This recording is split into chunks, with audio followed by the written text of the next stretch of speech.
Top of the morning, Dan and Amy, the unintended consequences of the COVID-19 response the world over. We talked about this a couple of weeks ago, talking about Lives for Lives. David Beasley, who heads the World Food Program under the UN, talking about 30 million people who could starve in the next 60 days because he's got problems not only with resources, but he's got problems with countries that are locked down. He's got problems with his supply web. And he has that many people who rely on foodstuffs from the World Food Program on a daily and monthly basis. 30 million starved to death around the world. Another unintended consequence of the response, talking about lives for all these individuals who blithely think they're great global citizens without considering all of the ripple effects of draconian measures that don't consider people that don't have the luxuries that so many of us have in this country to, say, work digitally and don't have to worry about food being available through drive-thrus and grocery stores and so forth. What about victims of human trafficking? Some experts have weighed in on this as well. One UN expert saying with COVID-19 restricting movement, diverting law enforcement resources, and reducing social and public services, human trafficking victims have even less of a chance of escaping and finding help. School closures have not only blocked access to education, but also a source of shelter and food for millions of children. 370 million students worldwide now missing out on school meals, often their only reliable source of nutrition. Somebody else who has weighed in on the topic of human trafficking and in part how it's being exacerbated during this time with the resource allocation as it is Andi Buerger. She is the co-founder of Beulah's Place in Redmond, Oregon. She's the author of A Fragile Thread of Hope, One Survivor's Quest to Rescue. She's the co-founder of Voices Against Trafficking. Andi, thanks so much for joining us. Appreciate it. Well, thanks for having me on. I appreciate that. So, that you're an expert in this space and we are not. So give us more context on the sort of the scale of this problem and perhaps how that is being exacerbated under current conditions globally. Sure. Well, in terms of numbers, Dan, I mean, globally, the human trafficking problem is over $160 billion in terms of the enterprise, the business end of it. In the scheme of things, $99 billion comes from sex trafficking. And so in the U.S., we probably account for about $34 billion of that. So it's a huge, huge crisis and a human rights crisis, definitely. COVID just exacerbates the situation because, as you mentioned, where do these victims go? They're not going to be able to walk into urgent care and get help. They have no choice. They're trapped or they're enslaved. They don't have medical plans. And, the panic has had all those ripple effects. And with our kids, like the kids we rescue, we don't know who's carrying the virus or who will be affected by the virus because they're not living in sanitary conditions to begin with, even when we can rescue them. Where are you making these rescues from? What part of the world? And just to explain further what it's like.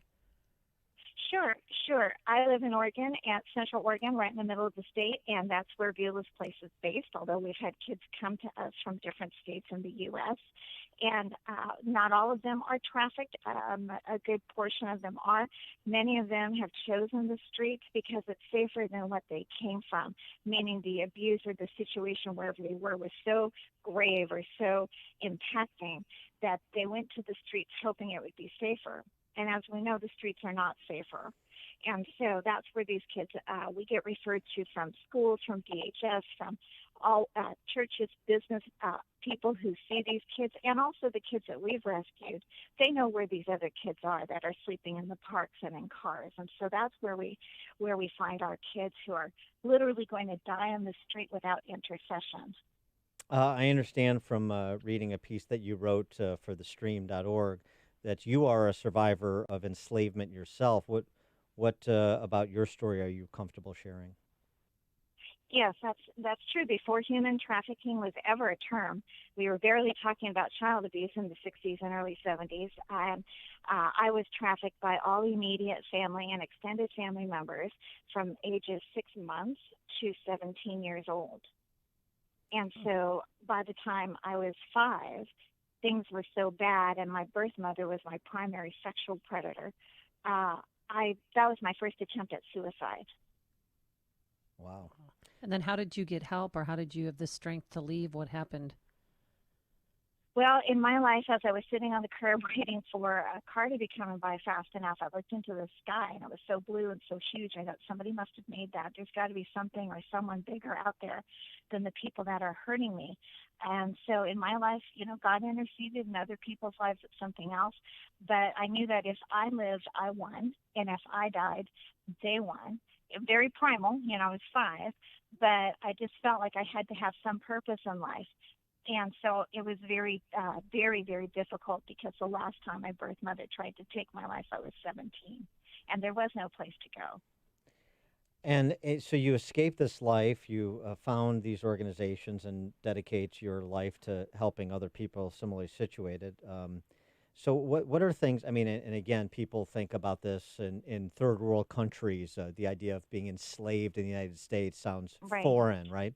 What are things that can be done here in the United States and in big, I assume, not limited to, but perhaps substantially in big cities, big urban environments that could interdict these traffickers in addition to what law enforcement does? Well, as with any other criminal activity, if we see something, we need to say something as a community. And if people aren't comfortable or they don't know what to do, I always recommend them going to their local law enforcement agency and finding out what are the parameters on reporting. A lot of times your gut instinct is usually correct. If you see something that looks unusual, maybe it's a young girl who's 10 or 12, but she's made up to be like an 18-year-old with an older gentleman, and maybe they don't look like they belong together, things like that. We don't want to accuse everyone. But the other part of it is, too, once we do find these predators, they need to be confined, locked up, lose all of their rights and privileges for life, because they have stolen the innocence, stolen the life of children, and in many cases allowed victims to die. Absolutely. So Yeah. What happened? What happened to those who preyed on you? they did not go to jail. I didn't become a statistic actually till I was in my early 30s in a bad marriage, and again in the early 60s. I was born in early 60s, so they didn't even talk about child abuse very much. So my birth mother was a teacher, and she continued on teaching, and my birth father was a salesman. Everything looked good on the outside. We had the house, we had the yard, we went to school, we were dressed well, and it was just a sham. But to your question, I did eventually end up reporting my birth mother when I was in counseling. But again, it takes a lot of courage and a lot of effort to go through that healing. And most people want the healing, but they may not have the stamina to go through the process. Well, was she arrested and charged, your mom? No, she was not. Mm-hmm. So at that time, I was in California, and they had different rules and regulations. But again, the terror, emotionally, mentally, the self-talk, all those things go into play. Just because somebody actually is physically rescued, we have a lot of work to do with them, with the emotion and the how do you recreate self-worth and value in that person. So it takes a long time. To talk to us about other social service providers like Beulah's Place, private nonprofit organizations around the country Sure. that do the work that you do at Beulah's Place as part of the network of support that people can access.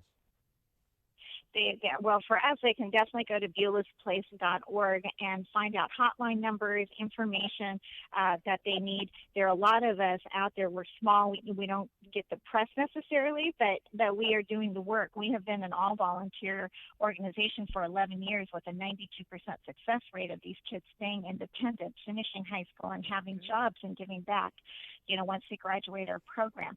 And so we're now working on a pilot community center dedicated to at-risk homeless teens in our area that several other communities across the country would like to have.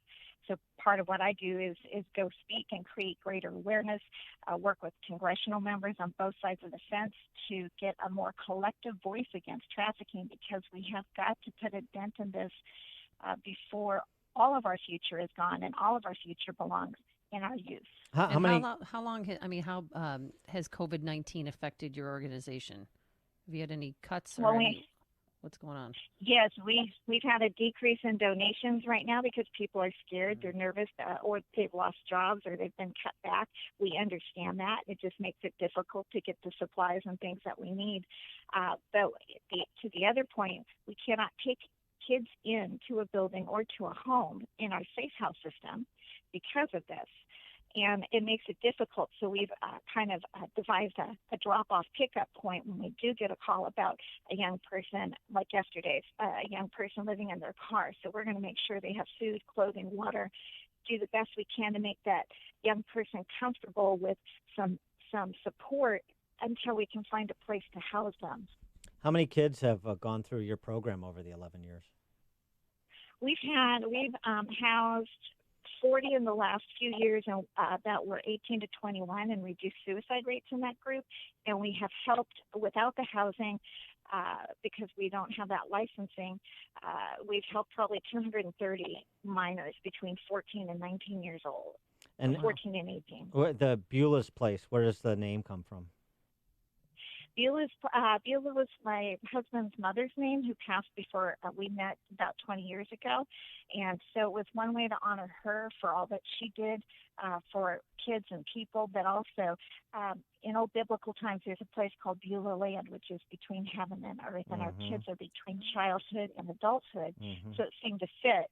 And then a rabbi friend said, well, it's also a pure Hebrew word. It means to bring together, to join. And that's what we're trying to do, is bring them back to community and give them that future and a hope that they deserve. Do you think that this shelter in place, I think you guys are in shelter in place until July 6th.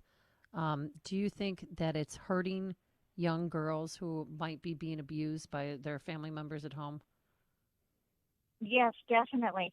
Here, when you trap the people that are doing the abusing, and we've seen a rise in domestic abuse and in small children and elementary age children ending up in ER rooms because the people that are in charge of them, whether it's a guardian, a grandma, a parental situation, taking out frustrations. There is never an excuse for an adult to do that to a child, and we really can't blame COVID, because there are parents out there doing the right thing who are not abusing their children during this situation. But yet somehow we are giving an excuse to others to do this. She is Andi Buerger. She is the co-founder of Beulah's Place in Redmond, Oregon, author of A Fragile Thread of Hope, One Survivor's Quest to Rescue. She's also co-founder of Voices Against Trafficking. Andi, thanks so much for joining us, and continued success with your work. Thank you so much. It's been an honor. Thank you. And she joined us on our turnkey.pro answer line. Connect with Dan and Amy using the AM 560 mobile app. Download it today at 560theanswer.com/mobile. Balance of nature, changing the world one life at a time. It's been good. It's been helpful for me with my memory. I had a really bad accident back in the 80s, and my short-term memory was compromised, and I really notice a huge difference if I don't take it. A lot of times I would try to remember a name. I'd be like, what in the world is that guy's name? And now, I don't struggle with it as much. It actually must stimulate the brain or something, because it's really helping me with my memory. So I'm very happy about that. It really helps me a lot. So thank you. Don't wait to see what getting over 10 servings of whole fruits and vegetables every day can do for you. Right now, Balance of Nature is offering free shipping and 35% off on any